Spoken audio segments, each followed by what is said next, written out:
Dating adik si Sir pero nabago ng Duterte. Dating adik si Sir pero nabago ng mga Duterte. Oh, nagbago ako. Panoorin mo sa Vincent Tabige. Apo. Sige. YouTube Tsaka tapos Esme The TV ko. Wonders Philippines. Yes. Sa solo mo.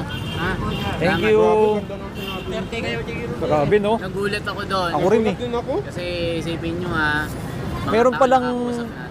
meron palang nagsasabi talaga ng yung karanasan niya dati siyang adik. Oo. Inano niya. Napatigil na ako sa pagkain ng saging eh. Sir, mabuhay po kayo. Thank you. Sir Basta Duterte, ibalik natin. Duterte. Kasi ma'am, okay lang po ba mag-survey? Ayan, Yung darating si ma'am. na lalan, kaninang team kayo? Eto, Ayan, ma'am. Ay, Para sa inyo, ma'am. Anong team yung karapat-dapat, ma'am, para sa inyo? Team Duterte. Team Duterte rin si... Duterte. Bakit, ma'am? Siyempre, taga Davao ako. Taga Davao. Yung ano namin, mayor namin doon si Duterte. Duterte. Maganda po ba yung ginawa niya sa Davao na... Oh,